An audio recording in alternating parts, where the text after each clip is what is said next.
Bonjour à vous et bienvenue à ce nouveau page à page consacré au 14e numéro de Ultimate Spider-Man par Jonathan Hickman et Marco Checchetto. La couverture est magnifique, on va la voir en pleine page sur la page d'après. 14e épisode, 14e numéro, 14e mois. Donc depuis le lancement de l'univers Ultimate avec évidemment en tête de gondole Ultimate Spider-Man qui est la série plébiscitée aux États-Unis, en France et ailleurs, qui est le number one. C'est la série que tout le monde aime, c'est la série que tout le monde veut. Et c'est tout simplement le comics qui fait tenir debout cet univers parce qu'il faut des succès, il faut des locomotives. Et la voici. Magnifique dessin de Marco Checchetto. On va en parler tout au long de ce page à page. Vous allez en prendre plein les yeux. Spoiler alerte full total, bien sûr, si vous êtes lecteur français, puisque vous risquez d'être spoilé, bien sûr, si vous aimez cela et que vous voulez ne pas être spoilé, eh bien ne regardez pas cette vidéo tout simplement.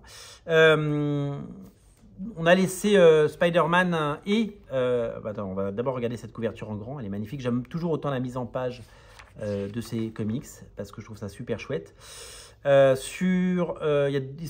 donc là, il y a à New York, on a découvert, on a fait la connaissance de la chatte noire, de Black Cat. Et nous avons aussi découvert que le fils de Peter Parker, Richard Parker, eh bien, avait le costume de Spider-Man. Et donc, il joue au chat et à la souris avec Black Cat dans des pages magnifiques. Regardez graphiquement comme c'est époustouflant.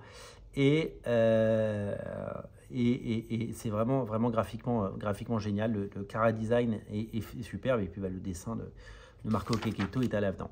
Pendant ce temps, dans la terre sauvage, appelons ça comme ça, Harry et Peter, confrontés à Kraven, qui veut leur peau, ils ont dompté des T-Rex. Et ça, c'est pas facile. Donc ça, c'est génial. Je trouve que graphiquement, c'est super chouette. Et donc, ils essaient de survivre, tant bien que mal, dans cette nature aride et violente. Kraven, qui est un chasseur, chasse les T-Rex et a retrouvé malheureusement nos deux compères. Il va y avoir bagarre. Mais avant ça, nous avons le Mole-Man qui passe une tête, comme on dit. Et donc voilà, donc graphiquement c'est époustouflant comme on le voit. Mysterio est évidemment de la partie, donc si Mysterio est de la partie, peut-être que ça va influer la fin de l'histoire, nous allons le voir. Pendant ce temps, longue et intense conversation entre Richard Parker et la Black Cat. On revient très vite sur cette page à Peter et Harry donc qui essayent de s'en sortir dans cette nature hostile. Et donc qui vont devoir affronter un Kraven, le chasseur, qui est arrivé avec une sulfateuse. Il n'y va pas avec le dos de la cuillère. Donc voilà, donc évidemment, grâce à ses habilités, Peter Parker arrive à se défaire de ça, sans costume. Le costume, dans Ultimate Spider-Man, voilà, c'est en option. Donc évidemment, Kraven se prend une énorme mandale parce que Peter c'est le plus fort.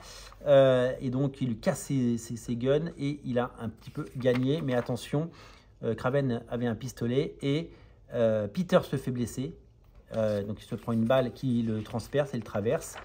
Et de l'autre côté, on a Harry qui se prend une balle dans la tête. Donc quand je vous ai parlé de spoiler, donc voilà. Donc Peter pas content, fout une misère à Kraven et papote avec Mysterio. Alors est-ce que Mysterio lui a fait croire qu'il s'était passé ça? Mais en tout cas là ils disent bien, en tout cas tu as tué mon ami, tout ça. Donc là pour le moment il a l'air assez mort. Mais bon, je pense qu'il n'est pas mort.